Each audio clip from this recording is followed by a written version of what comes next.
right, everybody, welcome to another edition of H2H Sports. I am Brian Parker along with co-host Mr. Randall Hargrove. How are you, sir? Going on? What's up, everybody?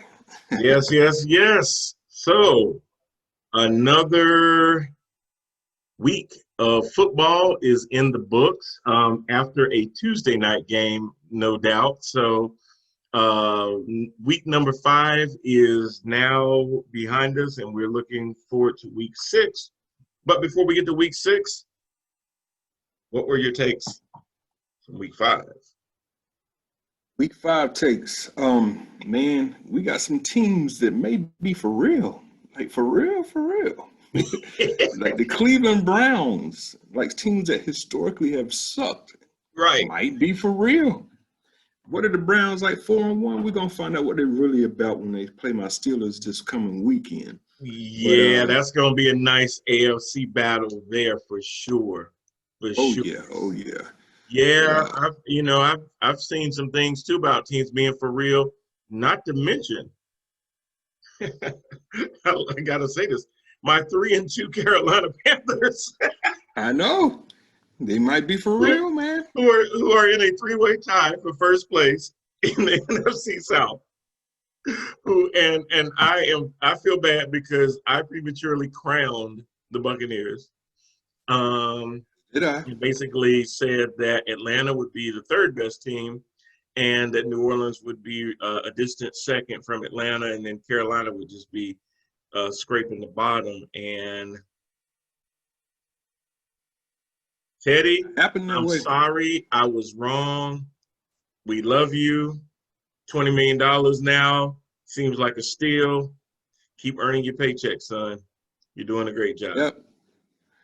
While we're in the NFC South, I got to do a little patting myself on the back. The last show, I think I said the Carolina Panthers were going to beat the Atlanta Falcons. Yep. And that would be the absolute bottom for the Atlanta Falcons. And their head coach will get fired. Would be gone by Monday. And he was gone by Sunday afternoon. As soon as that happened, that's the only part I was wrong about. It was Sunday and not actually Monday. But by Monday, so you was right. You were right. It just Arthur Blank was like, I do not need to go to sleep and sleep on this. He probably was like, he already had it in his mind that if we lose this game, it's a wrap. It's a wrap. And listen, man, I agree with it. Because what else is it that Dan Quinn was going to be able to prove other than, he'd have to win outright just to go 11-5. At that point, that's not going to happen. So it's not happening. Yeah, you're not getting to the playoffs unless you win the division or you're number 2. Yeah. So no. It's just certain times you got to hit the reset button, man. And what are they going to do? They're not going to bench Matt Ryan. They're not going to do that, even though he's playing badly. They're not going to do that. Yeah. He's the face of the franchise right now. They have nobody else. Julio Jones injured. No telling when he'll be back. He's looking a lot older this year anyway at that wide receiver position. Going to base it around Ty Gurley? I don't think so. Gurley just got there. So he's even though he looked good.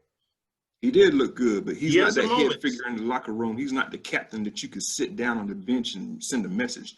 Head coach got to fall. The head coach got to fall, man. All those blown leads. Had the Super Bowl in the palm of your hand. You blow that.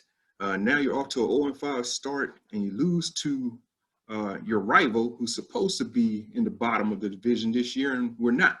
So just heads got to roll with it. And you gotta hit the reset. And you win down there all the time. Carolina goes down there, they take an L, they go up 85 with that L with them. This time they came down there. They were in command from start to finish. There were times when Atlanta looked like they may come back, but you just never really felt like they ever seized control of that game at any point in that game. And no, you're not going to keep your job like that, sir. Especially after what happened with Dallas. And to be honest, Arthur Blank showed a lot of restraint because there had been a lot of people that you'd been done right then and there. So he gave you a shot. He gave you a chance. So, you know. yep, Atlanta, they got to blow it up, start all over. It's just kind of ironic because we knew, we as in Carolina Panthers fans, we kind of hit that reset button ourselves because we kind of hit our bottom last year with the departure of Cam and the consecutive losing seasons and Luke retiring. So we hit our reset button, wiped the slate clean. So we got a whole lot of new roster turnover and new coaches. We're in a new ownership.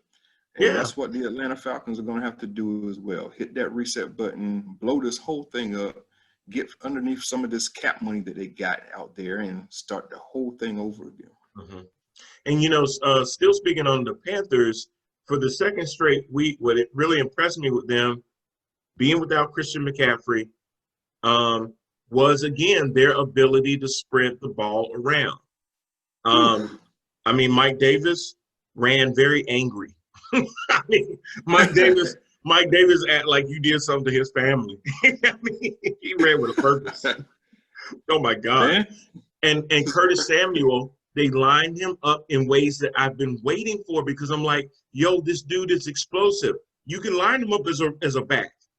He's basically a receiver with speed. You put him in the backfield and he gets 3, 4, 5 yards, head of steam on somebody and then cuts on him. He gone. Don't just have him on the just split out wide and sometimes have him flank inward a little bit. Put him in the backfield. It's basically the same thing as trying to do the wildcat, but the quarterback is still doing his RPO and either handing it off to him or actually throwing it out wide or on a flat. But you're getting him in space. That's what you want to do. When you see him back there, you don't know if he's chip blocking, if he's actually going to take the ball. You don't know what he's going to do back there. So he gives you a lot of wrinkles. And I was so glad to see that. I really was. It touched me so much. And another area and funny thing was, right when I was watching the game, I was like, man, we're going to have to put an APB out on DJ Moore. As soon as I said that, he catches that sweet slant pass on the side and just run. And then I'm like, what you pulling up for? What you pulling up for? And I didn't realize he was that close to the end zone. But I'm like, very nice. Nice to see you because Curtis Samuel and Robbie Anderson were getting all the receptions. And I'm like, okay, what is DJ Moore doing? Yeah, you know, number 1 draft pick. Yep. Yeah. So, like you gotta make your pay, dog. And he finally did, but he kind of got off to a slow start. So I was like, is he not getting open to where Teddy's feeling comfortable placing the ball around him? Robbie seems to get open. But if Robbie is getting open, then that's saying a lot about the offensive line, giving him time to get it to Robbie because he pretty much is a burner. So you got to give your quarterback at least a good 4 seconds standing straight up to be able to throw that pass.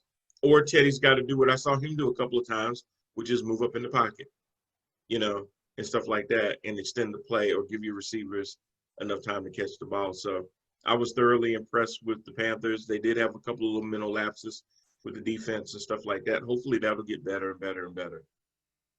This is another area where I got to kind of pat myself on the back at. Remember at the very beginning of the season, I was begging for the Panthers to play Mike Davis. Yes. Now, you Carolina Panther fans know why I was begging for Mike Davis to be played. And I hate that they played him out of necessity. We had that the whole time? Are you kidding me? Yeah, this guy, man, has just been a gem, and it's important that he stays out on the field even in McCaffrey's return. So I hope they get that figured out. Oh my God! And I think they do have the right coordinator to figure that out in Brady. I mean, my man is just like spreading the ball all around, and all of a sudden we got weapons all over the field. And no team can now just key on one key player, McCaffrey, like these defenses have been doing for the past 2 years. Now you got to account for speed pretty much all over the field. You're going to have Davis, McCaffrey in his return. You're going to put them both in the backfield. You're going to slide McCaffrey out to the slot position. You got both wide receivers who are capable of going downfield and turning short passes into long ones. So the Panthers right now are looking straight on offense. They're going to have to match the defensive intensity with the offense, and they're going to be fine. I think they're going to start doing that by benching my man Whitehead. Just not holding up. Just not holding up at that middle linebacker spot. Been a major disappointment putting him in there. And I think he actually got benched midway through the third quarter. He got taken out of the game completely.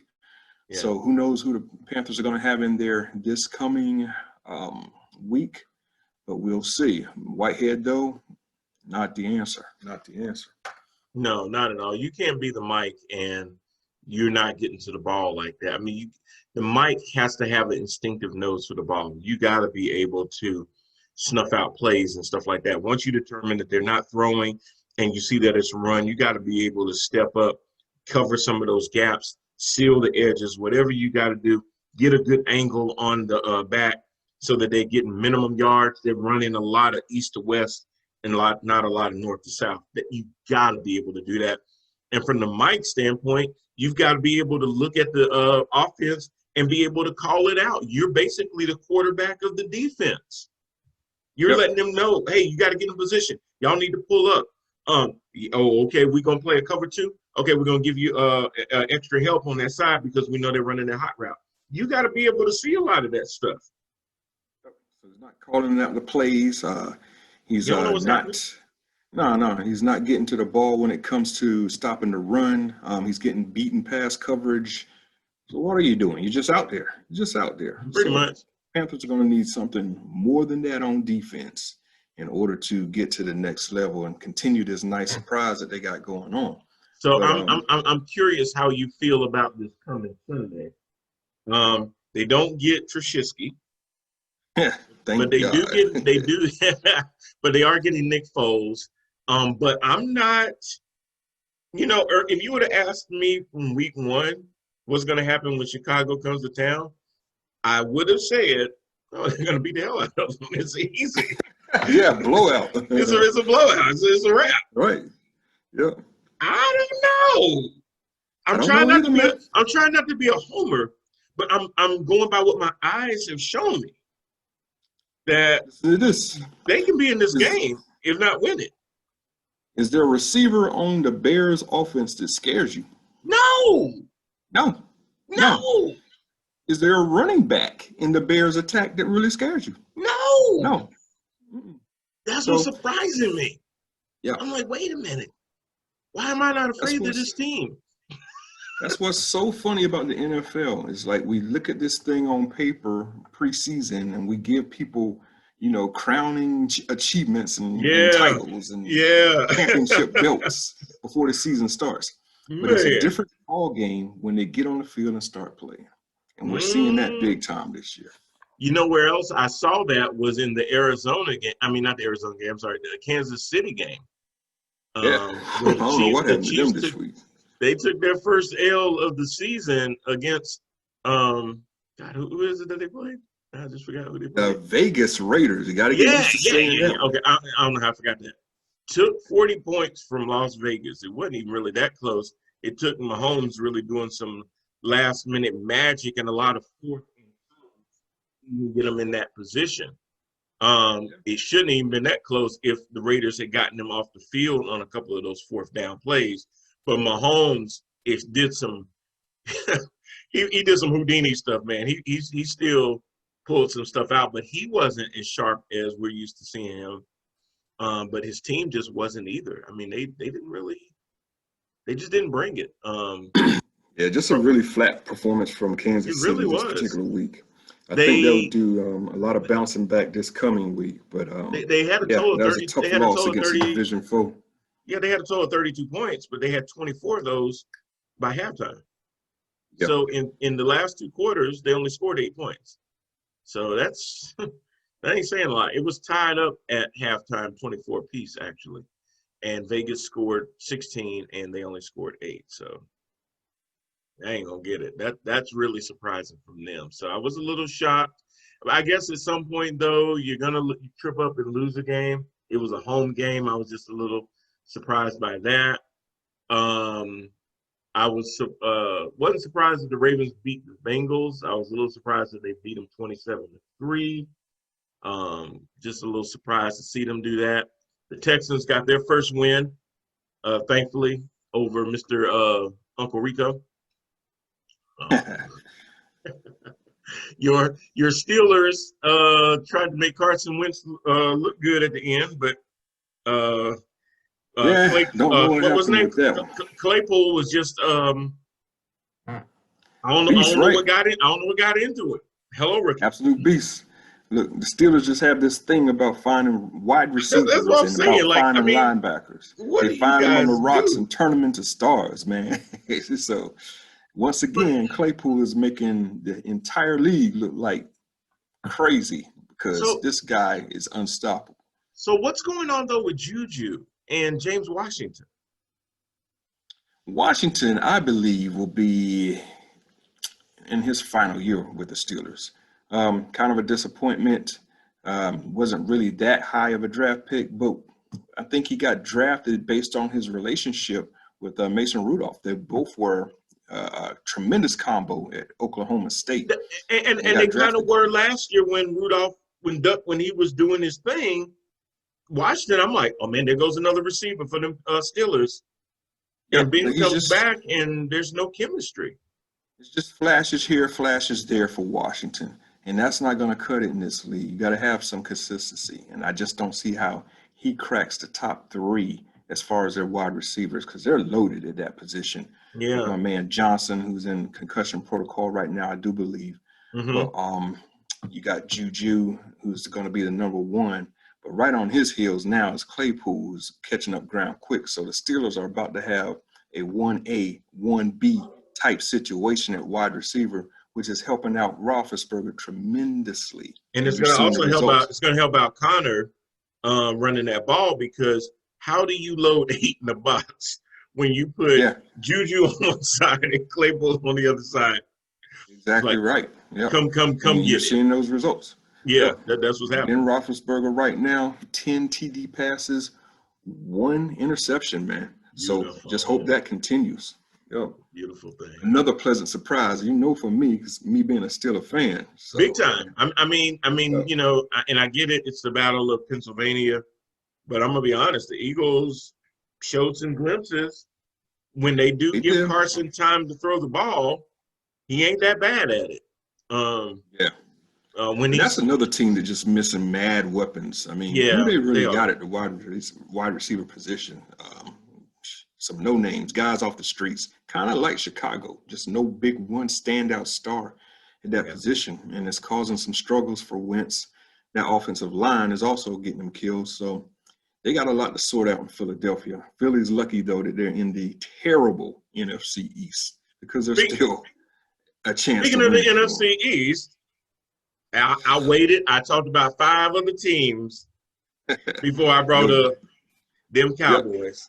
Time to get to the almost lost the game to the Giants. I am screaming at my TV when it was 17-3, yelling, "How about them? How about them?" Knowing that the Cowboys are going to make a run, but the fact that you've constantly, the only consistent thing with Dallas is you start slow, and then you work from behind. Surely that wouldn't be the case with the Giants. The second lowest scoring team in the NFL, only to those nasty, trifling Jets. Can't score no points. They hung 17 on you just like that. 17-3 before the game got started. I was like, oh my God, here we go again, man. Again. And I was like, you know what? If they had just scored one more good time, it may have just deflated. And they didn't do it. They came back down to earth. They couldn't run the ball anymore after they ran it pretty decently at first. He wasn't hitting anybody anymore. And next thing you know, Dallas took command of the game. And then when we saw what happened a little later, unfortunately, prayers go out to Dak Prescott. As much as I hate the Cowboys, and anybody knows how much I hate the Cowboys, I respect Dak Prescott. I do too. Class act in the NFL, does everything right, does everything that's asked of him. Kind of feel like he got the raw deal with his whole contract and stuff like that. Even though I do get it, Dallas wanted 5, he wanted 4. You know, I think the money was going to be there, but I think Dak wanted to opt out a year early so he could hit free agency one more time and get one more big payday. A lot of times when you do that 5 and they pick up that 5th year, then it's hard to get that second payday like that. So I get what he was trying to do. Dallas, you got the man 3 years on a still of a deal. You should have paid him. These negotiations are just going to be funky going forward. Yeah. Very complicated, even more complicated than the whole Cam situation. Now you got a quarterback in Dak who's going to be coming off a major, severe injury.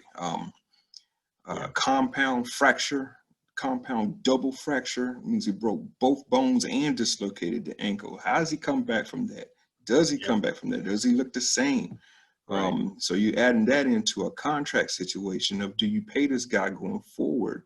And we got my man Andy Dalton. What if he comes out and lights it up? It's even going to complicate it even more for Dallas.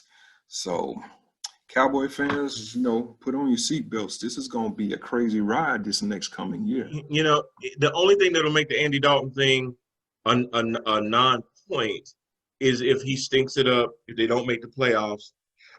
Yeah. Then you got your way out. Jerry Jones and Stephen Jones, they're saying all the right things right now. Dak's our guy. He's still our quarterback. They're doing the whole TO. That's my quarterback. That's my quarterback. Of course, they have to say that. Man, they really have to say that. Because Dak is the face of that franchise. So if you do the Cam Newton to him, it might get a little stinky, DC for L. It might get a little stinky down there. So you got to say the right things right now. Of course, he went through surgery that night, I believe. So trying to take care of it, but it is still a 4 to 6 month road to recovery, which put him right at about April. At the longest part before he can probably even start putting any pressure on it and doing any active drills and stuff like that. So he should be up and ready by training camp if he doesn't have any setbacks. Yep, but that doesn't mean that he's going to be all ready to roll for week 1. Well, that's true. Well, that's true. That's true because the time to release players, I believe, starts in March, and the time to do another franchise tag, I think you have until July the 1st or somewhere around that. So he's going to kind of be coming back in between those 2 time periods. Do you sit there and go ahead and let whatever value you have left, you do in a trade? Do you just outright not franchise him at all, which then makes him a free agent? But if you let him become a free agent, he's an unrestricted free agent, I believe. Isn't that right? Or he's going to have 1 more year of the tag, according to what I'm hearing. The Cowboys want the tag for 1 more season. However, just what I was saying previously, these negotiations for a new deal are just going to be made extremely complicated. Yeah, he ain't gonna get another deal. He gonna have to play if they keep him. He's gonna play a tag where this one is really gonna be a prove it tag, which this one was, and he was already doing well, improving. He was, and doing it, and all he had to do is basically, I mean, he was gonna get them to the playoffs because they're in the NFC least. So he was going to get a playoff, just win that 1 playoff game, and they won't give you a contract. You ain't got to get a Super Bowl. Get that 1 playoff win, and I guarantee you he would have got a longer-term deal. He wants to be a Cowboy. That's the thing. That's what really hurts me about this. Dak want to be a Cowboy so bad. He don't even want to go nowhere else. You can tell. He loved being a Cowboy. They just not loving him back as much right now, and I don't like that. I don't like that at all. The man done gave you everything. I don't like the Cowboys, like I said, and you know, some of the ways that they handled them kind of gave me even more reasons not to really like the Cowboys. So just saying. Another surprising game that we had was the Seahawks and the Vikings. I mean, the Vikings have kind of been underperforming all year long, and they go to Seattle, and it takes some miracles by Russell Wilson to give them that game, and they only win by 1 point. So that was a very surprising to me. You know what I have to say about that one? Them lights shine differently under prime time. The records don't matter no more. all these teams seem to be even when it comes to prime time. So we'll see. Time. We were talking about that last week because we were talking about those bolts coming down to Mercedes-Benz Stadium, and Mr. Justin Herbert, boy, Herbert, one play away, they took his touchdown away. Mr. Herbert is not afraid of the primetime lights. No, sir. And I was Chargers, so you guys got a star. Yes, because you know what? Some of that was he played in spite of his offensive line. Because a lot of times Cam Jordan, and I know Cam Jordan is a lot to hold back, but they were getting in that backfield by the time the dude got the ball in his hand. And didn't phase him much, down. Yes. Didn't phase him much. Didn't phase him. He was handling it like a 2-year pro. So very impressed by this kid, man. Yeah, even Drew Brees was like, wow. Yeah. And it took some Drew Brees magic to even get them in that position. I was very impressed with him. Monday Night Football can do a lot of strange things to you, especially a rookie. He threw a lot of touchdowns for it to be Monday night. Everybody got to see this young man perform. So I was very happy for him, particularly because that means another week that we don't have to think about Tyrod. Okay. So, yeah. So I think Tyrod's done. I think he's done too. I don't think he'll be there next year. I said it. You know, Herbert's our guy for the future, and they're gonna ride it on out. So it had to be said. It had to be done. So feel bad for Tyrod, but I don't because nobody wants to see Tyrod play. Well, Sorry. I mean, and you know, the Chargers. I mean, they went through 9 years of Phillip Rivers, so you know they were used to always just feeling like they were on the cusp. They were always on the cusp, and now they actually got a shot to do some things, build some more pieces around them. I know Keenan Allen got hurt with his back in the first half. That had a lot to do with it because then all you had was Mike Williams. I was glad to see Mike actually step up that one play that he made where the guy blew the coverage and Mike just made him look crazy. I'm like, y'all got to do the same thing with Mike Williams that I always talk about with Curtis Samuel. This guy is too good for him not to get 80 to 120 yards a game. He's too good. Should be. He's too good. I love that. Got the quarterback to do it now. Yeah, that dude throws dimes. And it's funny because he throws it so high. I'm like, yo, the DBs are going to get up under that. Like, oh, my God. Like, I'm watching the ball. Like, you got Keenan Allen on the other side. I'm like, dude, you don't sell the ball like that. But he sells it right to the guy. So kudos to him. Yeah. Lastly, dude, the game last night. Now, I picked the Titans to win. But the only reason I really picked the Titans to win was because I figured everybody else would pick the Bills. So I figured that I need to kind of catch up. So let's try to take this chance. Did I really believe the Titans were going to beat the Bills? Yeah, I think they were going to beat the Bills. Absolute crazy. You have the Tennessee Titans who had, 17 straight days off to where they couldn't even practice because of this COVID situation. Should have been rusty. Should be rusty. Should be, off as far as the timing of their offense, off as far as the run game. You got the Buffalo Bills who are mad hot right now. Allen just on such a tear. Everything on paper says Buffalo Bills. But, like I've been saying, it's all different when it hits the field. They got absolutely taken apart and destroyed by Tennessee. And let's not miss this opportunity. I showed this to my wife this morning because it was ridiculous and it went viral. And you know what I'm talking about. Mr. Derrick Henry, you big beast, you had no right to do that to Josh Norman. You ran over there and Josh's eyes got big when he saw your big old body coming and you were just a-coming. And you just sat there and you pushed him away with one arm with the other ball in your other hand. And you just did that to him. Don't you know his mama watching? Derrick Henry.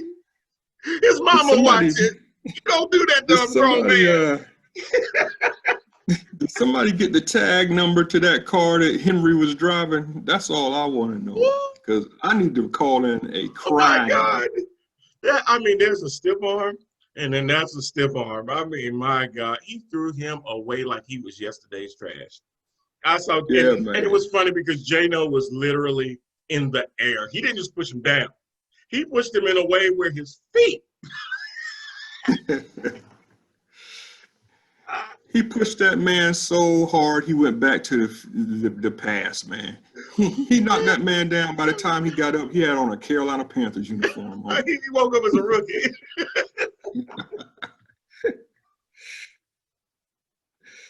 Oh my God. I played that a couple of times. I'm not gonna lie to you. I was just in there watching that like that's unreal. But Derrick Henry, you are a lot of man, and you reminded us that you are a lot of man. That people do not want to see you run downhill like that. So my God, that was a race on the tracks. Oh man! And Ryan Tannehill, dude, you are playing lights out right now. He took what the defense gave him. He improvised. He ran when he needed to. He ran for over 30 yards. He just had command of the game. I was very impressed with the way he was doing it. Hats off to his whole offensive coordinating team and everything else. I mean, he's whatever they're doing with him with coaching. A lot of times it's coaching and the system that you're in. He doesn't have a lot of big name receivers, and he was doing his thing. Arguably, the best receiver out there, the most named receiver out there was Stephon Diggs. And Buffalo, and I think Josh fell in love with Stephon too much. And if he had kind of mixed it up a little bit in the beginning with him and Cole Beasley, it would have been a lot easier. But a lot of the passes, and Stephon caught a lot of them, but he was almost just zeroing in on him a little too much, I thought. And to that point, Stephon was catching the ball in places where Cole should have caught it. Stephon should have been more of a stretch in a lot of these plays, but Stephon's catching 5-6 yard passes, 4 yards here, 5 yards there, 4 yards here, 6 yards there. He wasn't catching first downs. And that's normally what he does. He runs the longer route. Cole normally comes across the middle for some of those short routes between the defensive backs and your linebackers. So, your defensive back and your linebackers. So I didn't quite get that strategy, why they were doing that. Sometimes they ran Singletary on first and second down, not getting a lot, and then forcing Josh to do a lot on third down. It wasn't 3rd and 4, 3rd and 3. It was a lot of 3rd and 9, 3rd and 12s, 3rd and 14s. And when you put your quarterback behind the sticks like that, he got to try a little too hard, and he ended up with 2 picks as a result of it. So I just don't think that was the right game plan for them because Tennessee's defense isn't anything to really sniff at. I mean, they're pretty good. So. Yeah, number 5 in the league right now, I do believe. But it's just really weird to see like Tannehill struggle in one offense and then have so much success in another. And I like what the coaches have done for him. They don't put the game on his shoulders. They don't make him go out there and put him in position to win games. They just let him manage. You got a beast. Stay on schedule. Just stay on schedule. Just keep the offense moving. I think he only had like 190 yards passing. Right. It's pedestrian. 3 touchdowns and 0 picks. He's not to lose you the game. That's the only thing. Right. You're only asking him, hey, put it in the right person's hands. Don't play no hero ball. You don't have to come out of yourself. We just need you to put the ball in the right person's hands. Minimize any fumbles, minimize any kind of things where you're taking a bunch of sacks and putting us in long down and distances. Stay on schedule. You know, the thing that started killing the Bills, too, was a lot of dumb penalties. And all these offsides and false starts. And I'm like, oh, my God. Extremely sloppy game. Very sloppy. Extremely sloppy game. So we'll see if we can get back on track with them next week or this coming week. So this coming week, do you have a game of the week? I do. Okay. You know, the game I'm going to be focused on is my Steelers playing them nasty dogs of Cleveland. We're going to see. The dogs are coming to your house. They are. Yep. We're going to see who has control of the AFC North. And we're going to see also, this is the first time they're getting back together since that little incident involving Mason and their boy. Oh. Yeah, so we're going to see if that spills over into this year. I think there may be a little bad blood. I honestly do. I think so. I think everybody had their own view of what happened. Did he say something? Did he not say something? Does that mean that you try to take his head off? You know, all those kind of things. You know, people remember, their memories last a while. They probably circled that game when it came up and said, I'm sure. said, you know, if COVID stops this season, let it stop after week 6. Right. We want to see them Browns first. Oh, Who you my got on your gosh. schedule? Well, you know, I actually want to see what's going to happen at 1 o'clock with the Broncos and the Patriots. For a couple of reasons, I'm intrigued. Cam just got activated, so he should be at practice tomorrow. If Thursday and Friday practice goes well, then he should be on the field to start on Sunday. Last time Cam saw the Broncos, he was in a different uniform, and there was a lot of talk about him giving up because when he fumbled, he just kind of watched the ball, and Von Miller and the rest of the boys kind of got the best of him. So just because he's in a different uniform, I'm sure Denver is probably in his head. And I want to see how he comes out, how he responds. Does he try to do too much? He's going to say all the right things in whatever outfit he shows up in. As far as, yeah, you know, they're just another team on the schedule. That's in the past, da-da-da-da-da-da-da. I ain't believing that for one bit. After what they did to you. Those referees in that Super Bowl, didn't they have on Bronco uniforms? It seemed like it. It seemed like it. Yeah. So, yeah, you know, the only time you go to the biggest game anybody wants to play, you don't have your best game, and then this is the team that caused it. I don't care if you're playing for the Jacksonville Jaguars. That's got to be in your head. You were the starting quarterback. You were on your MVP season. They ruined your season. You were an MVP. All you had to do was win the Super Bowl. Then you would have been a Super Bowl MVP, and they would start talking about Canton. Just saying. So I want to see how – I know it's a regular season game, but you only get 16 of them. I want to see how he comes out. Is he going to be Bill Belichick's Cam Newton, or is he going to go back to being Ron Rivera's Cam Newton? Because I'm telling you, he got a better chance of winning as Belichick's Cam Newton, this version of Cam. Yep. And I want to see if he goes to that or if that lingers in his mind and he's like, I'm going to beat these guys. I'm going to beat these guys and try to make his guys do things that they're not really equipped to do. So Denver's hurting a little bit from the defensive side of the ball, but hurting and not effective is two different things. I think they can still be very effective in smaller gaps, but I think that they can still come out. Is it that third down where you need to stop them and get them off the field kind of defense versus that they're going to get you on first and second? Maybe not, but they will get you at the right time a lot of times. They do have that bend, don't break defense. Is that going to be enough? Is Cam are they going to try to run Cam 19 times, or is he going to step back and throw it? Is James White going to be a bigger part of this game? You know, is Edelman going to hold up? I want to see if this Rook going to do what he's supposed to do, Nikhil. What's going to happen with this game? So, yeah, I'm kind of interested to see that. Of course, I did on Monday night, I want to watch the Cowgirls lose to Arizona, of course. So, you